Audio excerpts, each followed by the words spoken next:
Hi, I'm Taylor. In today's video, we are going to go over how to record guitar or bass on Ableton Move with audio tracks. Okay, before we get into it, there's one really important detail we have to talk about. This cable is unbelievably important. You have to have a 1/4 inch mono cable to a 1/8 inch stereo cable, TS to TRS. I'll link this cable, but you have to get one that is intended to go from a stereo signal to a mono signal. So both of these internally in this cable are wired to all of these. Otherwise, your sound is going to only come out of the left. So this cable, a cable like this, is massively important. So now let's get this all set up. So I'm going to use the 4th track here, the bottom track. So we actually want to go out, we want to go into this, we want to go out all the way up, make it an audio track. It's that easy. Now that we have the audio track set up, something you should note is there's not a tuner built into the Move, so you're going to want to have a tuner in some other capacity. There's also not a lot of effects specifically intended for taking a raw guitar or bass. Bass is a little bit easier, but a raw guitar into something like this. So we're going to play with and see how we can make a raw electric guitar sound okay in Move, just as is, without an amp or without modeling or any pedal board or anything. Anyway, time to play some guitar. I do hear a little just dirt. I'm just gonna roll with it for this. Anyway, as far as this tutorial is concerned, once you have this cable, plug it into your guitar, plug it into the input of the Move, which is here, next to the output, and then you go to your audio track, and we can, oh, we're already in the audio track. Now to record, you have to go to the record button over here. And then we have the line in, which is what we want. You can press it, go to USB-C. We want line in. Clearly my guitar has a dirty signal. Somewhere it's not as clean in here. That's okay. And the next section is gain for recording. So then I have to play just a little like,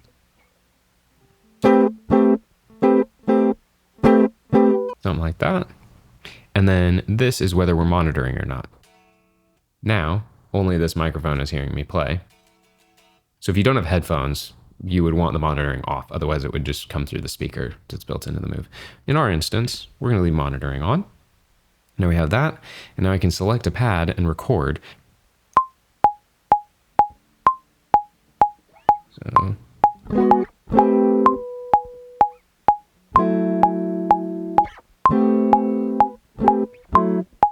what do we want to do here?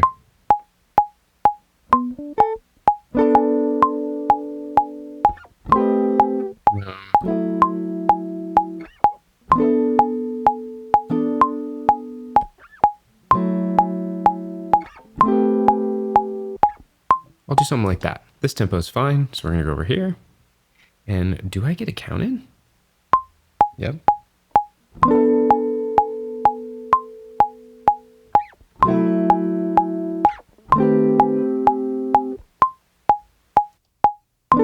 Not my greatest take, so I'm going to undo that. I'm going to do it one more time. I flubbed a little bit on the E string, so let's go back and make sure we're here, hit record, and then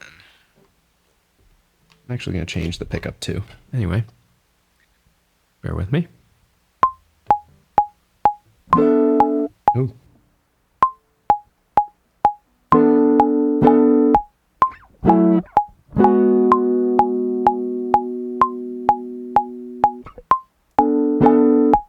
Let's see, did I actually nail it on one?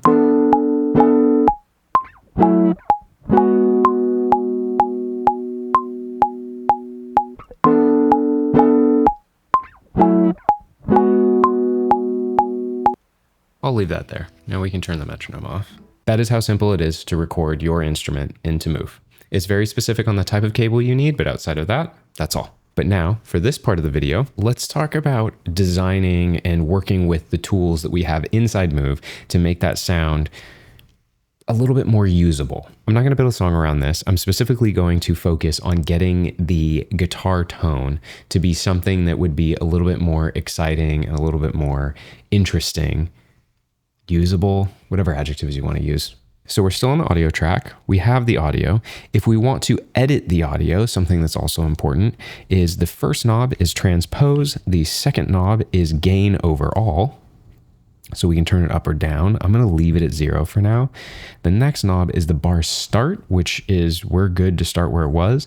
And then after that, you have tempo. Now, tempo is very important to note because the faster you go, the shorter it will become. And the slower you go, the longer it will become. And it as in the recording. So use the tempo wisely if you're trying to use it in a more traditional sense, which is what we're doing here. When you hold down shift, you get a whole different set of options here. So when you tap one of the knobs, encoders, and you hold shift, the transpose goes to a detune of sense instead of a full step.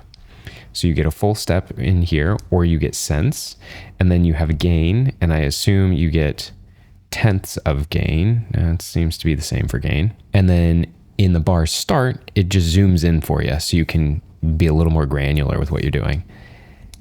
And then again with the tempo, same thing.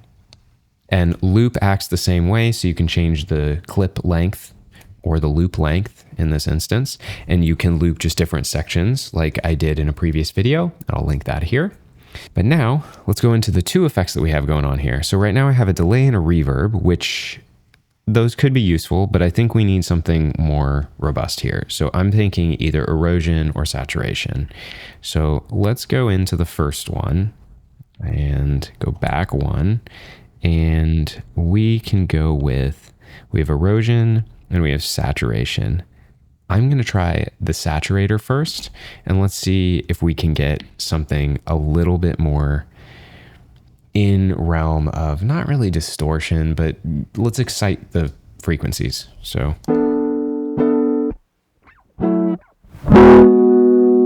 we can distort it.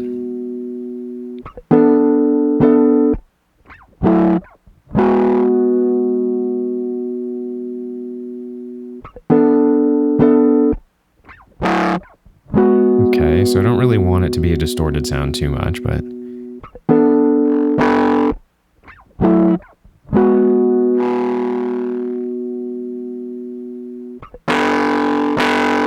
okay, so we have the ability to make it really papery if we wanted to, or deeper, because that was what that frequency was doing.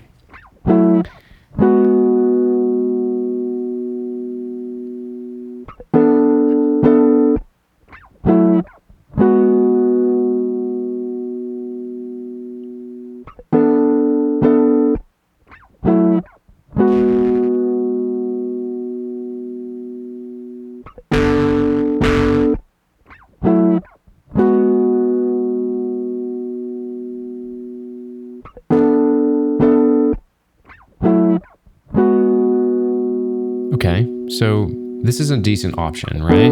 So I'm going to turn this off by just dry wet. So this is with it, without it. And then this is with it. It's interesting, but it's not that great. I'm going to go to this other device, and now let's change this device to the erosion and see if we can get something interesting out of that.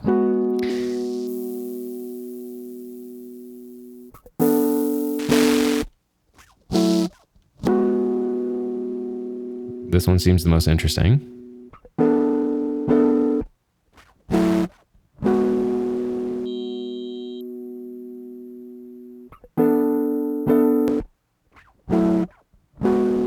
So, while this is a lot right now, let's see if we can get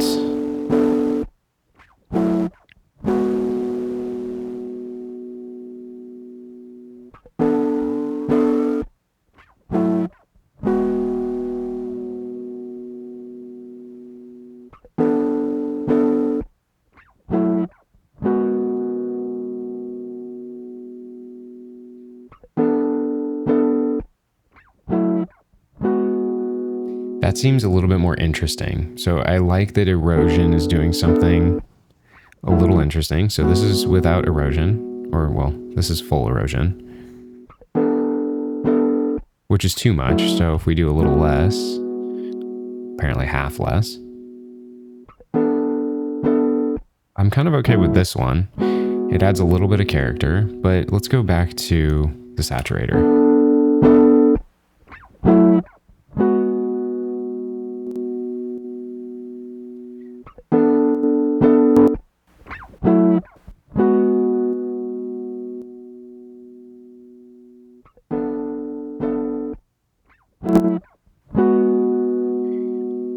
So I'm changing around which type of saturation we're using, and I kind of don't feel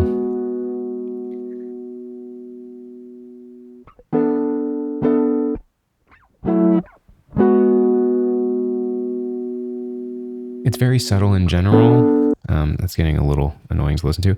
I think if anything, I would change it from a saturator, and I would not use the saturator. A redux is going to be really aggressive, which I don't think is the right tool. Let's see what happens if we just use the dynamics.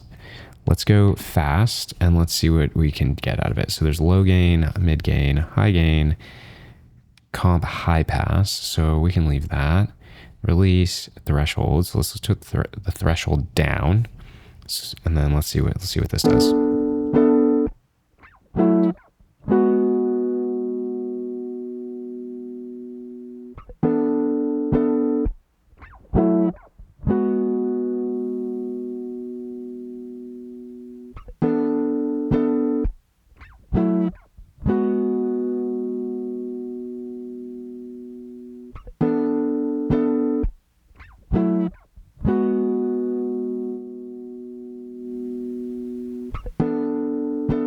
Okay, so it is working.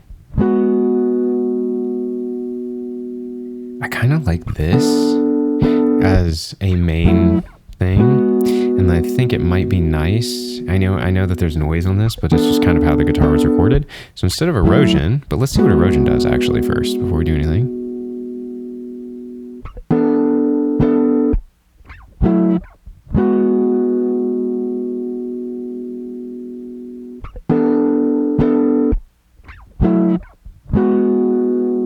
This adds a little interesting character. Maybe you wanted something less crazy, then I wouldn't do erosion. I would do, let's put a saturator back on now that I think dynamics is the right move for the first device. So let's go in here. Let's go back. Now let's go down to saturator. Let's add a saturator back. Let's see what the presets give us.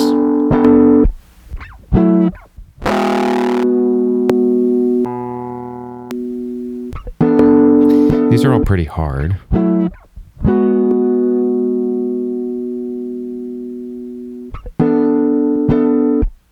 The analog clip seems to be the right direction here, so let's go a little bit more with that, and then we can bring this volume down.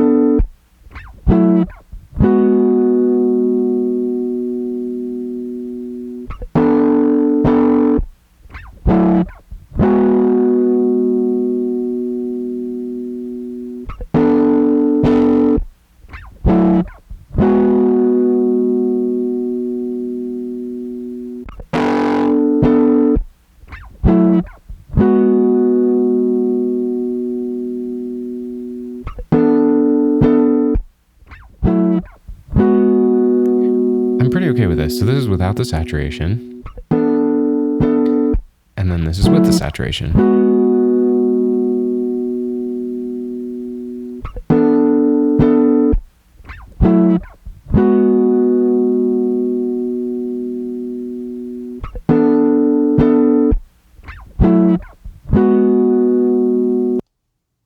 I think that's pretty good. I mean, obviously there's noise and obviously there's like not a lot, but you know, something else since we're here, let's see what happens when we start manipulating it, like pitching it, because I know that that's something that you might be curious about. So I'm going to duplicate this so that we have the main clip and then we have this clip again. So this clip, let's go up. Let's go 12.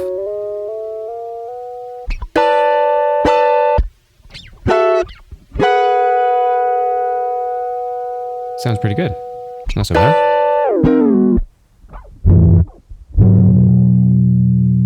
I mean, I'm also playing a chord, so like it's not gonna translate the same.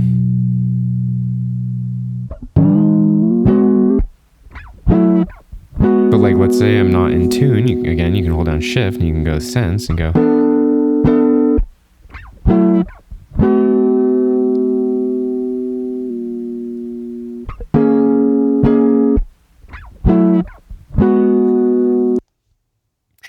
And then so if we change the tempo, let's see what happens when we change the tempo.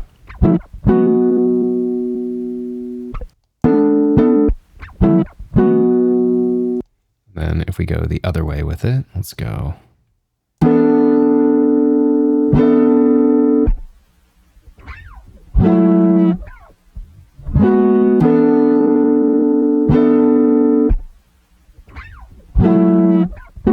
Doesn't sound the greatest, so I'm going to undo that.